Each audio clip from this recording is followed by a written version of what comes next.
So today's workshop is, does my child need an EHC plan? How can I get one? And my name's Sue. I'm one of the Amaze SENDIASS advisors. I'm a parent carer myself. I've been through the whole system with my child who had an EHC plan. And I'll hand over to Ivana now so she can introduce herself as well.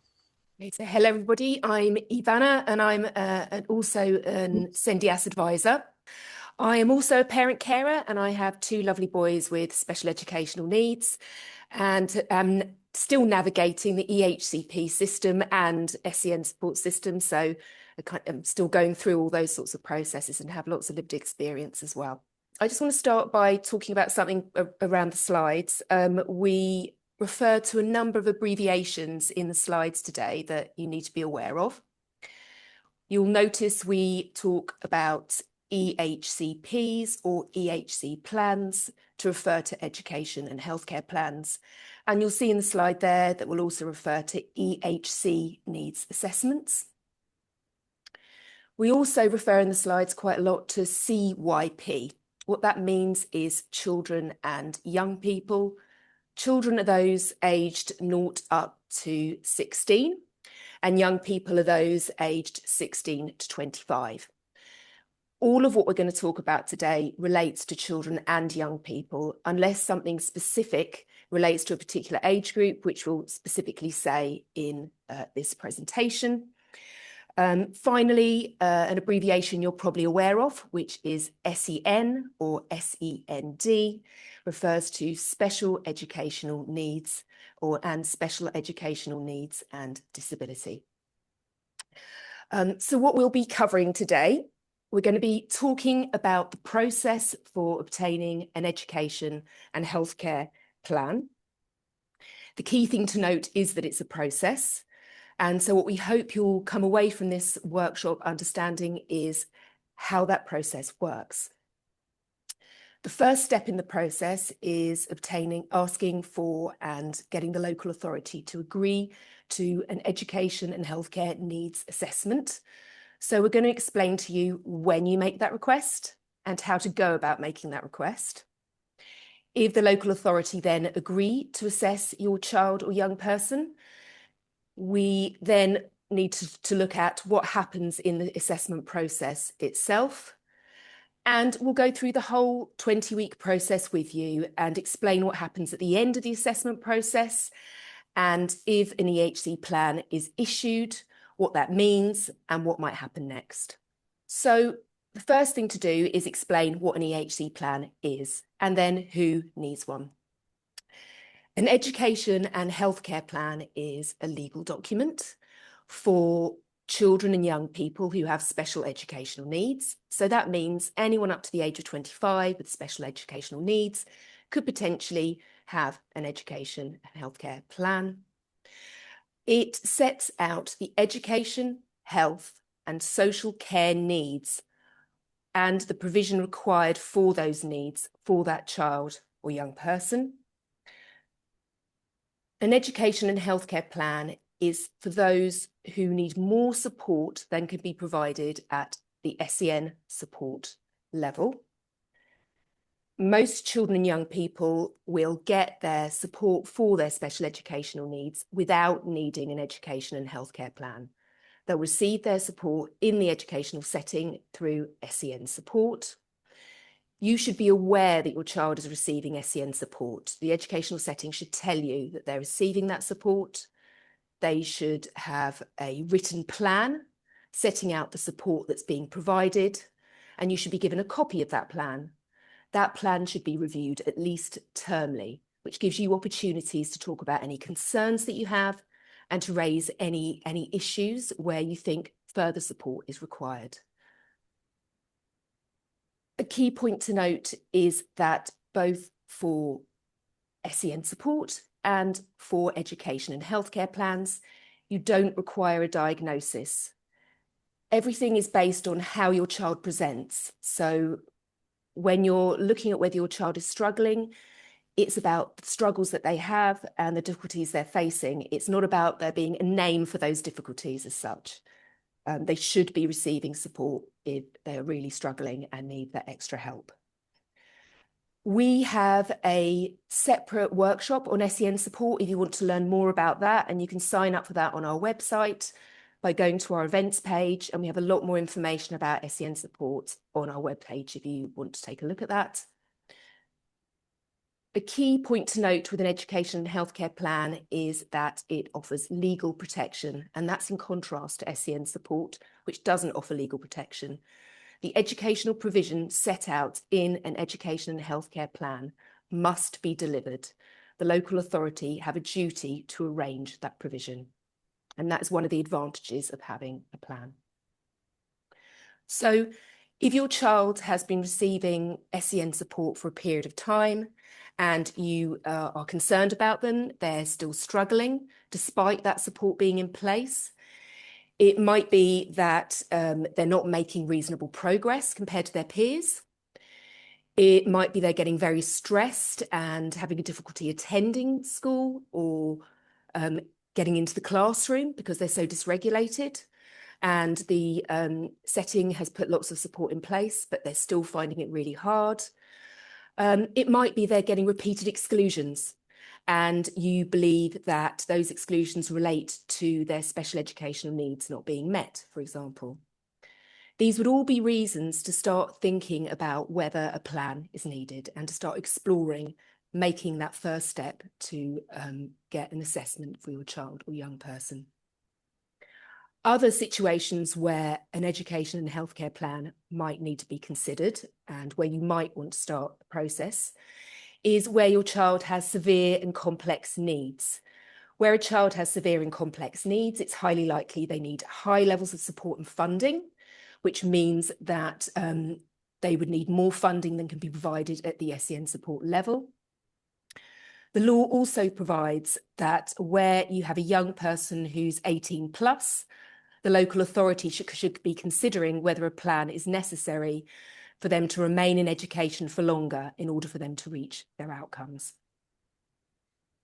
A key point to note about this whole process of obtaining an education and healthcare plan is that it's a process, that if a local authority agrees to assess your child, at the end of that assessment process, it may lead to an education and healthcare plan being issued.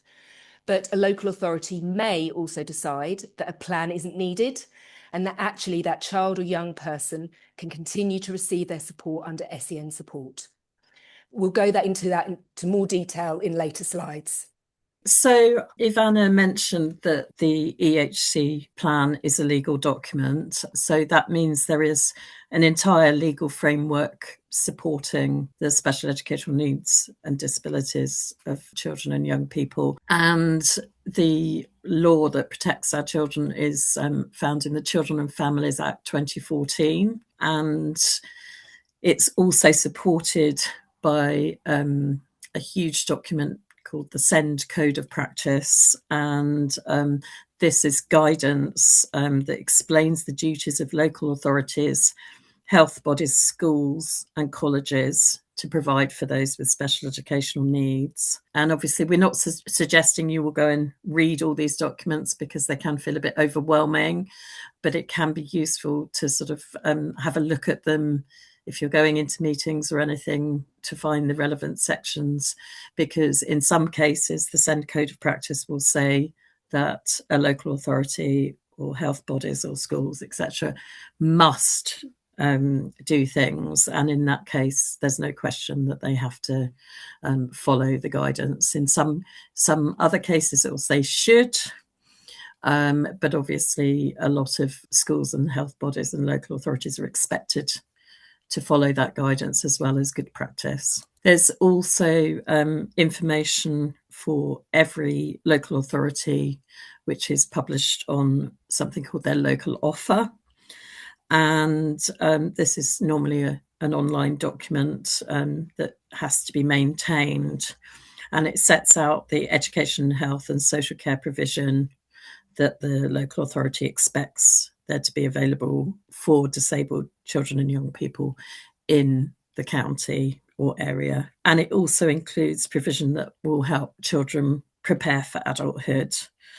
There's a big focus on preparation for adulthood in special educational needs, because obviously the idea is that, our children will be working towards being as independent as they possibly can be, and that they will achieve all of the outcomes that are set out for them with the correct support. So probably the most important piece of the Children and Families Act to know about when you're starting on this journey is section 19 of the Act, and it's found in part 3 of the Act. And it says that the local authority, or LA, as we're going to abbreviate them to, must have regards to the views, wishes, and feelings of the child, young person, and their parents.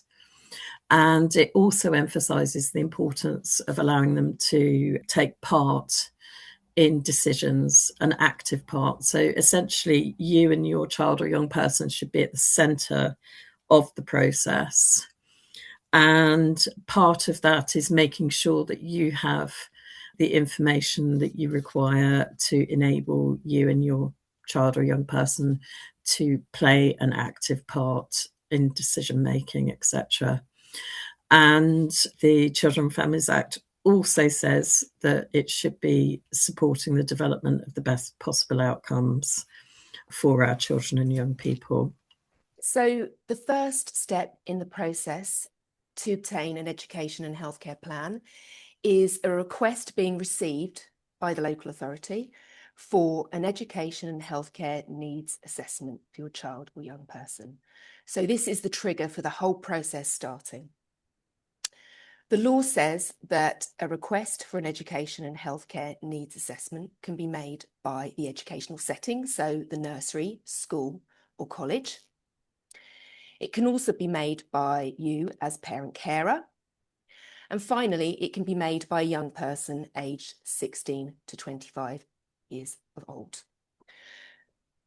We normally suggest that if you think your child needs an education and healthcare plan, we would normally recommend that your first port of call is to ask for a meeting with the Special Educational Needs Coordinator to discuss your concerns and to ask whether they will be willing to put the request in for you, for your child or young person.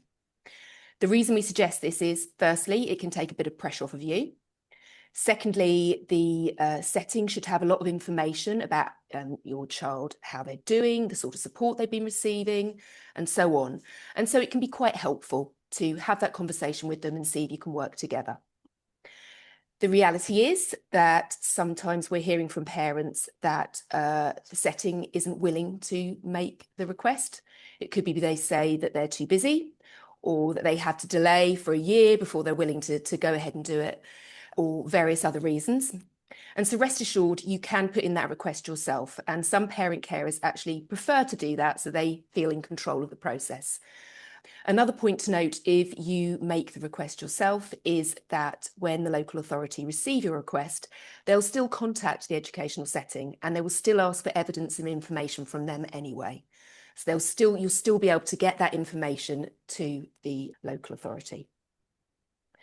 You should make your request in writing, and we suggest you do this either by email or send it by post by recorded delivery.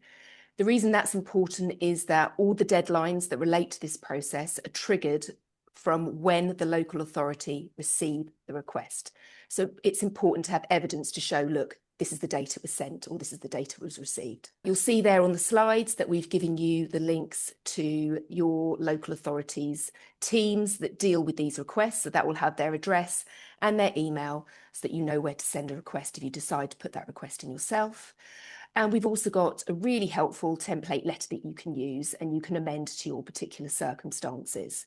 In that letter, you'll see that we suggest you make sure you identify your child really clearly, so their full name, their date of birth, the educational setting they're attending. We also suggest that you attach any evidence that you think might be helpful for the local authority to have.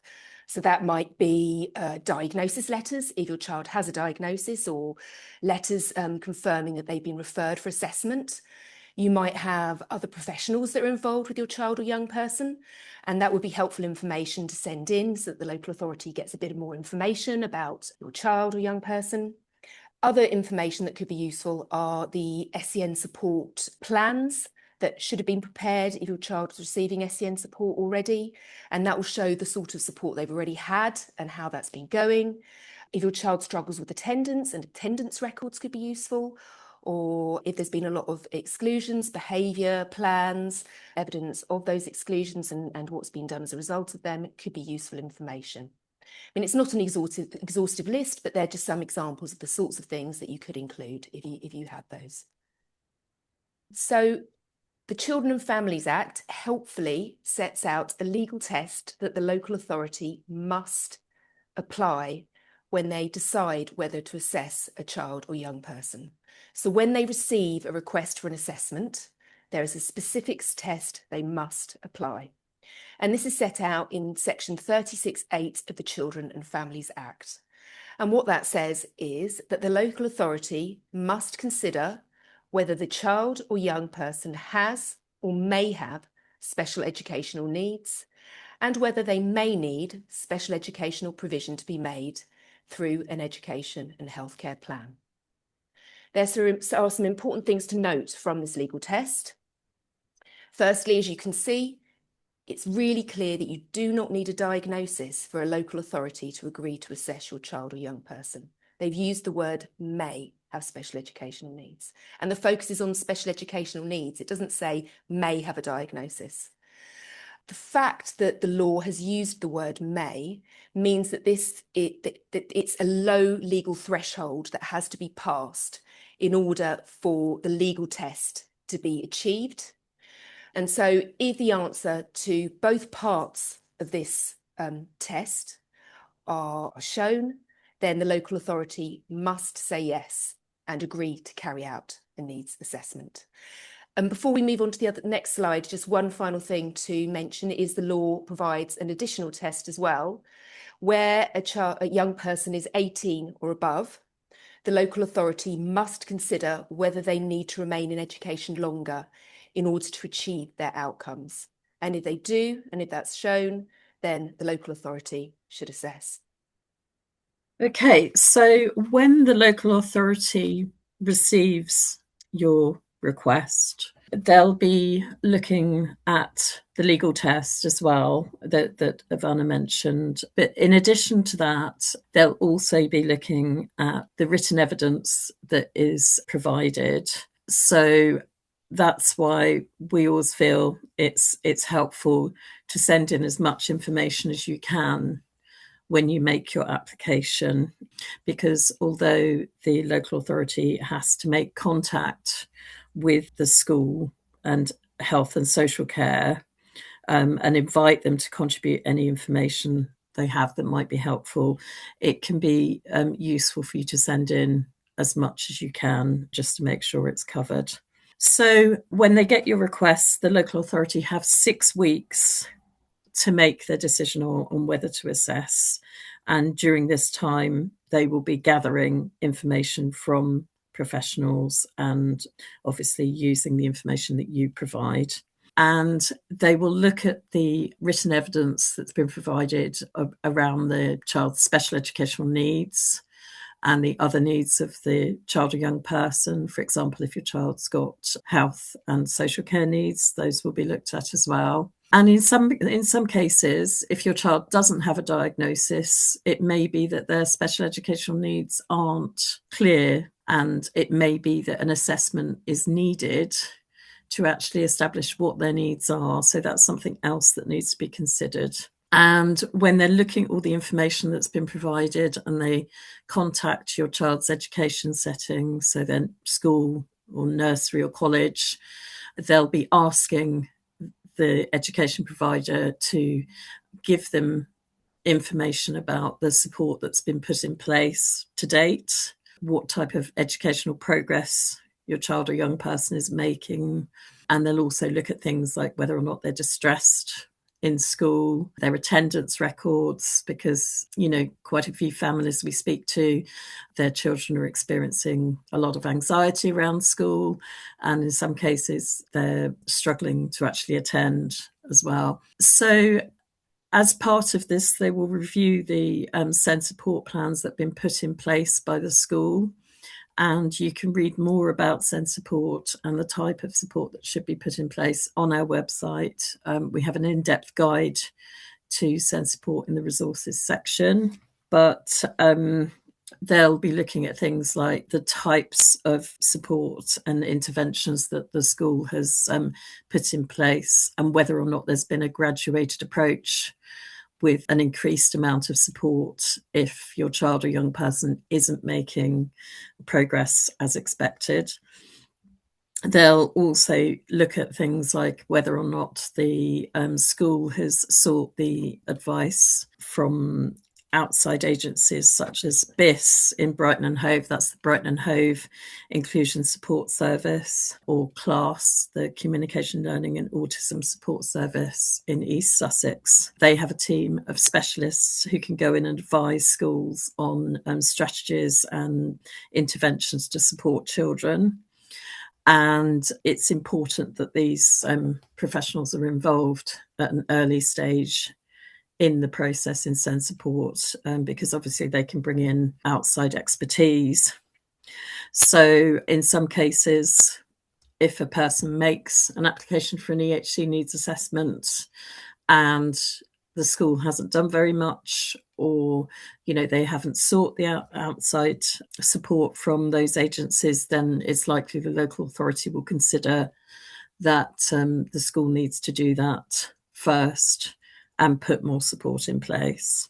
Now, some of you may have heard of people talk about a budget of £6,000 that has to be spent. This is a notional budget that schools have. Basically, they get a pot of money to support children who have special educational needs. But it's important to say that this pot is not ring-fenced. The school decides how to spend it. And so it's often referred to as a notional budget because schools can spend up to £6,000 in addition to the normal funding that all students get to put additional support in place. But having said that, if we go back to the legal tests that Ivana mentioned, you will probably note that there's nothing in that about having to spend £6,000 before a child has an EHC needs assessment. But it is important to say that that is one of the things that the local authorities will look at. And when you're applying for an EHC needs assessment, it can be helpful to ask the school to provide you with a costed provision map. And that document will set out exactly what the school has spent on your child. And, the local authority should be requesting that anyway, but if you have got a copy, it's useful to send that in. So what happens is that to make the decision, once the evidence has been gathered from all the different professionals who may be involved or need to give advice, the information will go before a multidisciplinary panel. And obviously it's just often it's just known as the panel. And there will be somebody from the local authority, a senior member of staff. There'll also be professionals representing education and health and sometimes social care as well. And they will make a decision based on the evidence that's in front of them by going back to that legal test and looking at whether or not they feel the threshold for an assessment is reached.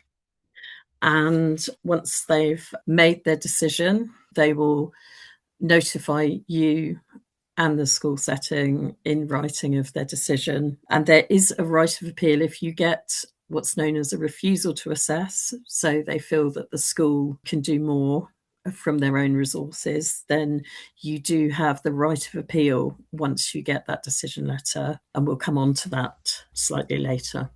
So this shows a timeline for the EHC needs assessment process.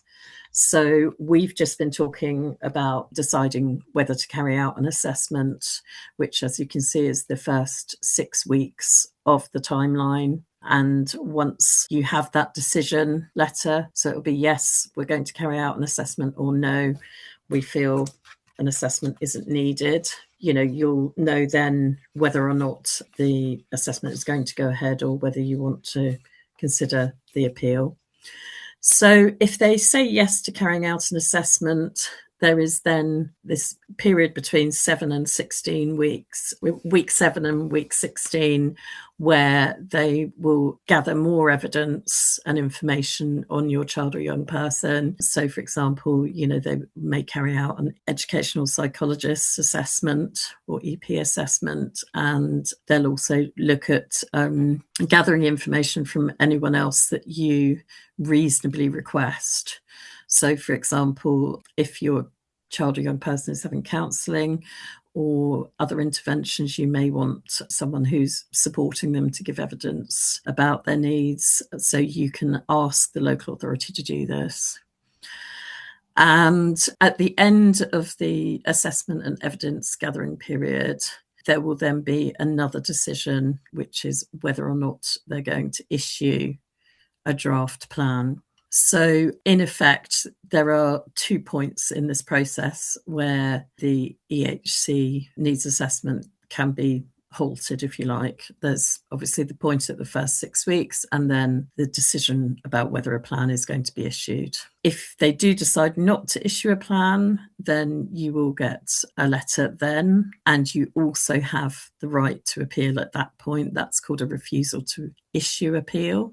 If they do issue or do decide to issue a plan, you will then receive a draft, and you'll have 15 days or at least 15 days to review the draft, and you should also be asked for a school placement at that point. By the end of the 20-week process, the plan must be finalised and sent, and that's a legal time frame that all local authorities have to stick to. And they also have to report to the Department for Education to show whether or not they're meeting those timeframes, etc. So it's not a process that should just drag on forever. So if the local authority decide that they are going to go ahead with an assessment, you'll receive a letter, as Sue said, confirming that and telling you that the assessment process is starting.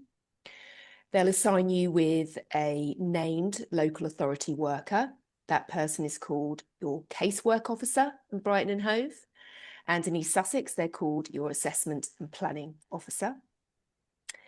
The assessment and information gathering process takes between 8 to 10 weeks, as you've seen from the timeline that Sue just showed us. During that period, the local authority must obtain information from certain people. They must obtain information from you as a parent carer. What you'll receive usually is a form to complete asking you for your parental contribution towards the assessment. You do not have to stick to the form that the local authority sends you. It just has a list of suggested questions of things about your child or young person to answer. We usually recommend that you go beyond those set questions and provide more detail for the assessment. We have a guide to preparing your parental contribution, which you can access on our website, and which at the end of this workshop we'll also email across to you, and it will help you prepare your contribution. The local authority can also obtain the contribution from the child or young person. Now, this isn't something that has to happen. If you feel your child or young person doesn't understand the context of what's going on, or they don't have capacity, there is nothing saying they have to contribute towards the process. But it might be they want to contribute, or you feel their contribution would be helpful in the local authority understanding their needs and what might be required. Again, we have quite a helpful little form you can use to help you go through things with your child or young person and give you ideas of the sort of questions you might want to ask them to help them prepare a contribution. Also, their contribution doesn't have to be in writing. Nothing in the law is saying it has to be in a certain form. It might be your child or young person might want to do a video recording or a drawing, and that could be a contribution towards the assessment process. The law also states that the local authority should obtain information from an educational psychologist. So what that means is that an educational psychologist will assess your child or young person and they'll prepare a report. A report should also be obtained from a health professional. So that could be a paediatrician, if there's a paediatrician involved with your child or young person, or it could be CAMHS or another health professional such as a speech therapist or an occupational therapist or your GP. The local authority will also contact social services and ask information from them. In reality, if your child or young person isn't receiving any services from social care, they will just get a letter back saying this child is unknown to the service. However, if you feel your child or young person should be getting some input from social care, this would be a good moment to contact social services and ask them to do a social care assessment for your child.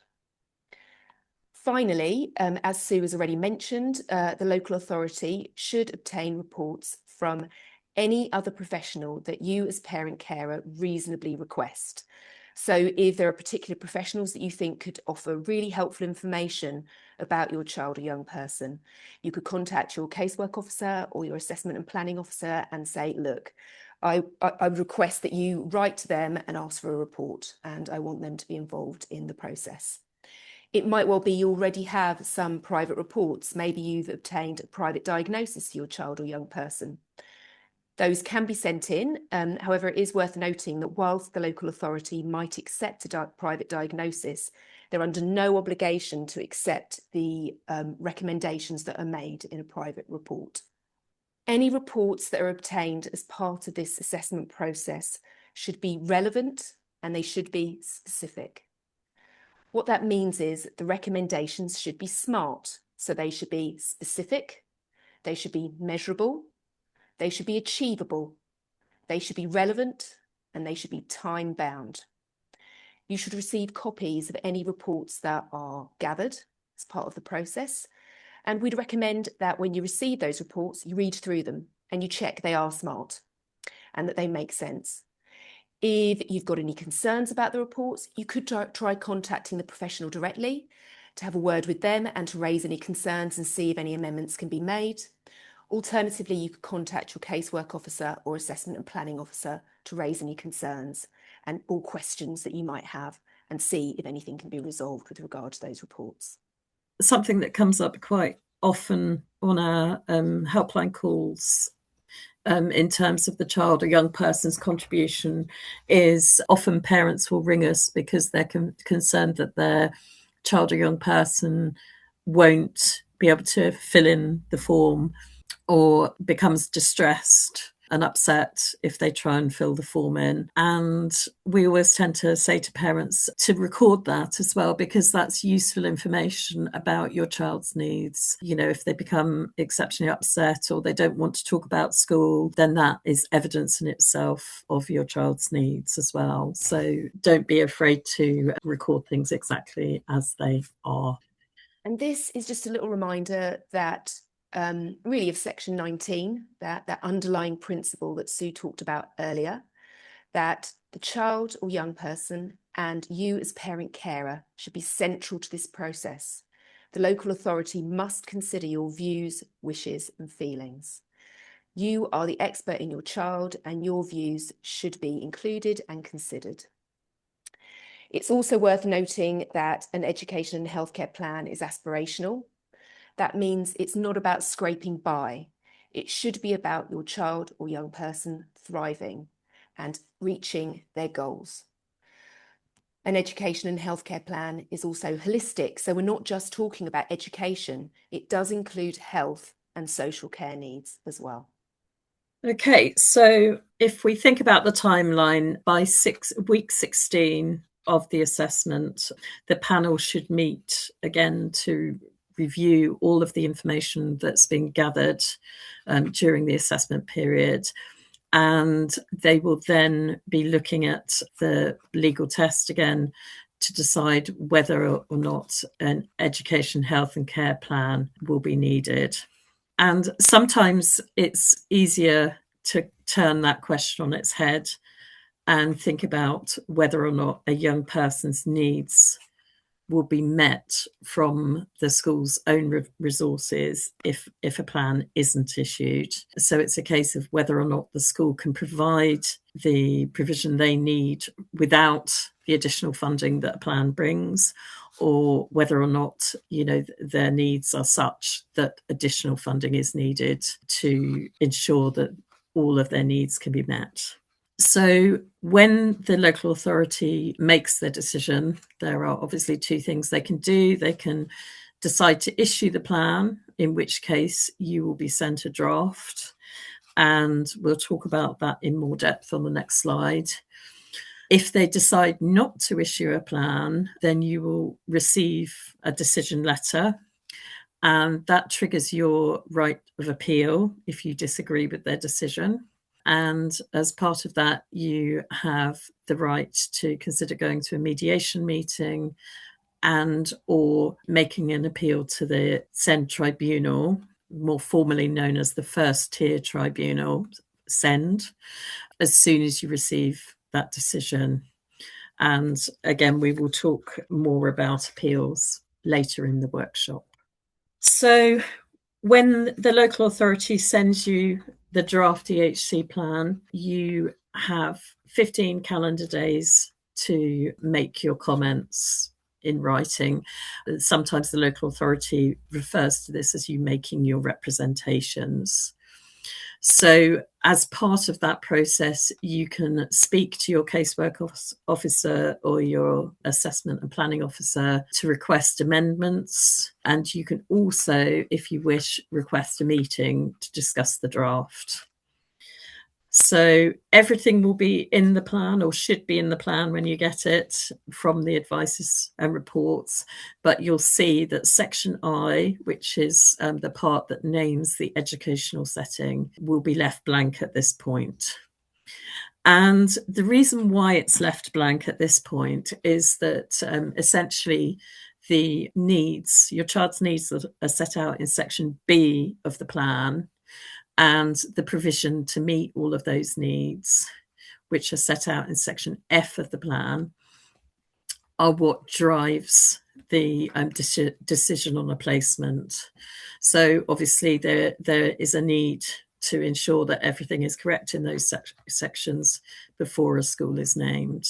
We also suggest to parents that they check the plan really, really carefully. You want to make sure that it fully captures all of your child's needs in section B, and that for every need there is a provision to meet that need in section F. Often it's helpful to sit down with the professional reports that were done as part of the assessment and look at what those reports say and the information that's in the plan, because sometimes you can find that things may have been missed from the reports.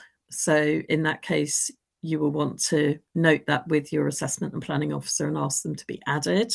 Some things may have been written in such a way that the meaning has changed somewhat, or it can be vague in the plan as well. So you want to make sure that everything is very precise and that it's understandable and accessible.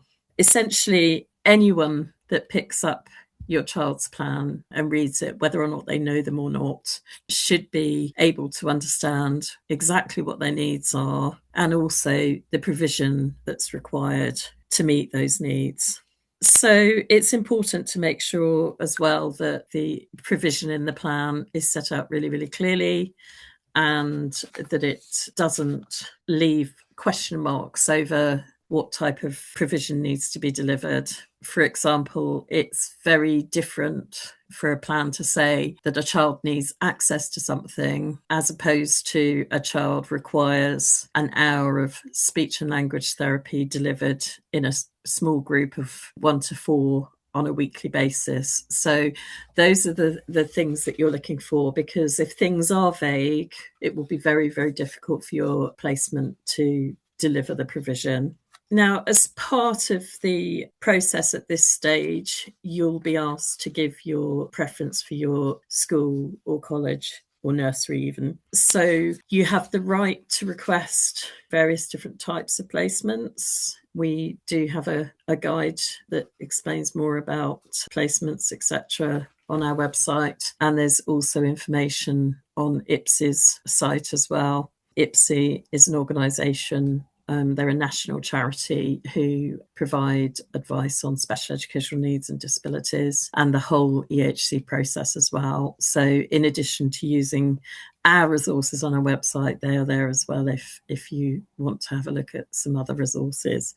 So if you decide you want to have a meeting with the local authority, you can request that, and it's a chance to discuss the EHC plan content, so the needs and the outcomes and provisions. And the outcomes are really important in an EHC plan because in effect, they're setting out the things that your child is working towards and the goals that you want them to achieve. And in some cases, some of them may be shorter term, particularly if your child's younger. And there should be some longer term aspirational goals that your child is working towards as well. So we would strongly advise parents to check these really carefully as well and discuss them with the assessment and planning officer or the casework officer if you feel that there are outcomes that are missing as well. We have another guide to setting out what should be contained in each section of the EHC plan, and we can also send this out with our resources as well. And one of the other things you can do at this point is you can request a personal budget. And this does cause quite a lot of confusion amongst parents sometimes because they think they have to request one. A personal budget isn't something that's compulsory, but in some cases a parent may have or want to make their own arrangements for some of the provision that their child's receiving. So for example, if they're receiving physiotherapy and they're already working with a physiotherapist, then the parent may want that to continue. So you can ask the local authority to give you a personal budget so that you have control over that provision.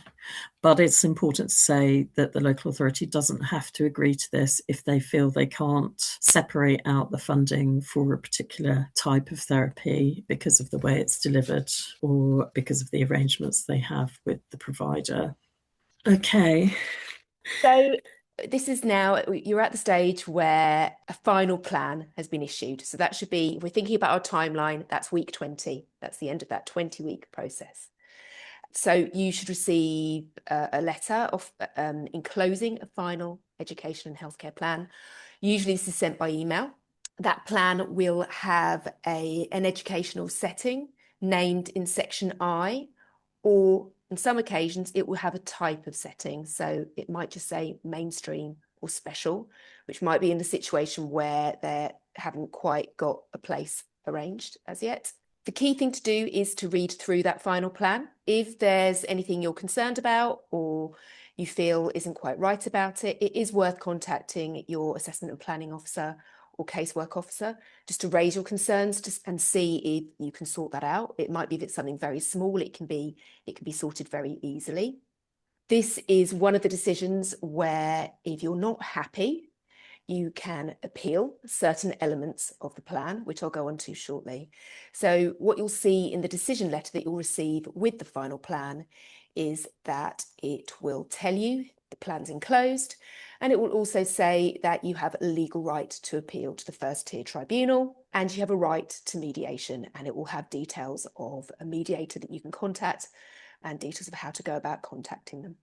So as you've seen through the process that we've discussed, there are certain decisions where you have a right to appeal. And as just mentioned, with the final plan, there are certain elements of the plan that you can also appeal.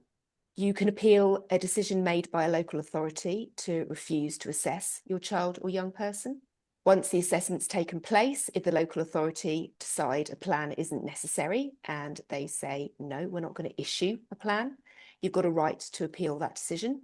When you receive a final plan, there are certain sections of the plan you can appeal if you don't agree with them. You can appeal the content of an education and healthcare plan. So that's section B, which is the special educational needs of your child or young person, and section F, which set out the special educational provision that is needed for those needs. You can also appeal the placement in section I of the plan. As Sue has previously mentioned, the placement is strongly linked to section B and F. In order to decide which placement should be named in section I, the local authority will look at what the child's needs are and what the provision is that's required. So if you're not happy with the placement named in section I, we usually recommend that you also appeal section B and F to make sure that those sections very clearly indicate that the placement you want is the appropriate placement for your child or young person. It is worth noting you can just appeal section I, but I would strongly recommend you get some advice from us, from Amaze SENDIASS, about that and discuss that with us further before you make a decision. You'll note that you can't appeal the health and social care sections of an education and healthcare plan. However, if you're appealing an education element of the plan, you can ask the tribunal to consider the health and social care elements. And the tribunal can then make recommendations about those elements of the plan. In order to appeal, you need to consider, in most cases, mediation. So as we've already mentioned, the decision letter will state that you have the right to go to mediation. Mediation involves an independent, trained mediator sitting down with you and a decision maker from the local authority to go through all the issues that you disagree with and try and reach an agreement. It can be a really helpful way to try and resolve things without having to go to tribunal, so it can be useful. At the end of a mediation, if it isn't successful, if you don't reach agreement, the mediator will issue a mediation certificate. In turn, you don't have to go to mediation, you just need to consider it. So if you think, actually, we're not going to reach agreement, I don't think this is going to work, you can just call the mediators up and ask them to issue a certificate, which means you can then go ahead with your appeal. In most cases, you need to have a mediation certificate before you can appeal to the tribunal. And what you can do is contact us first if you're thinking about appealing, and we can talk that through with you and discuss your options, because today it's probably a little bit too complicated to go through the ins and outs of appeals and the individual decisions you might need to make in moving that forward. Currently, there are really, really long wait times for appeals at the tribunal. You know, they're booking many months ahead for appeals.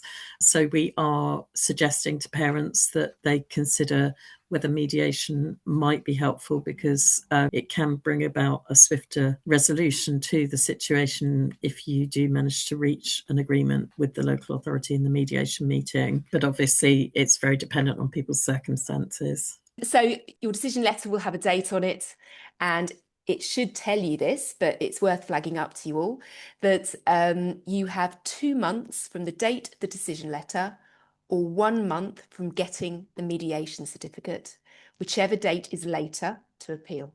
Okay, so it's worth finding that decision letter, noting the date, so that you know when you've got to move things forward. So once you've got your final EHC plan, it's not a case that that's just it. The plan should be used by the professionals working with your child to inform their work and look at the outcomes that your child's working towards, because they may need to plan in smaller steps on a termly basis for the child to work towards. And you can talk to the school, obviously, and check progress towards the outcomes with them. And if you've got concerns that the outcomes are too broad or too ambitious, then that's something to talk to the school about. And you will also want to ensure that all of the provision is being delivered in line with the EHC plan. In actual fact, it's the local authority that has the duty to ensure that the school or education setting has sufficient funding and that the staff have the necessary training in order to be able to deliver the provision. And that is an absolute duty. So that's an important thing to remember as well, because if provision in the plan isn't made, then you may want to raise that first with the education setting, and if necessary, take it to the local authority. Now, obviously, particularly when your children are younger, if they do have an EHC plan, their needs can change a great deal, even in the space of a few months. You know, new needs may become apparent or things can change. And in some cases, a setting may no longer be able to meet their needs. So in order to sort of allow for this and to ensure that the plan remains up to date, there's something called an annual review of the plan. Now, this usually happens within a year of the plan being finalised. So if you look at your plan, there will be a date that it's finalised, normally on the front of the plan. So, for example, if it was finalised today, then you can expect that your annual review will happen before the 13th of January next year. And the annual review is an important process to ensure that, you know, your child is making sufficient educational progress, and that, as I say, it still captures all their needs and the provision to meet them. So it's a chance for you to discuss how you think things are going. You'll be asked to do another parental contribution for that, and your child will be asked to as well. And this will be done in discussion with the school setting. Usually it's the SENCO or the head teacher that holds the review. And after the annual review meeting, all of the evidence that's gathered for that process will then be looked at by the local authority, and they will decide whether or not they're going to maintain the plan. And that just means that they're keeping it the same. They don't feel the need for any changes. Whether or not they'll amend it if there's new needs that have been identified, or if your child's moving to a different school, for example. Or in some cases, they may look at ceasing the plan.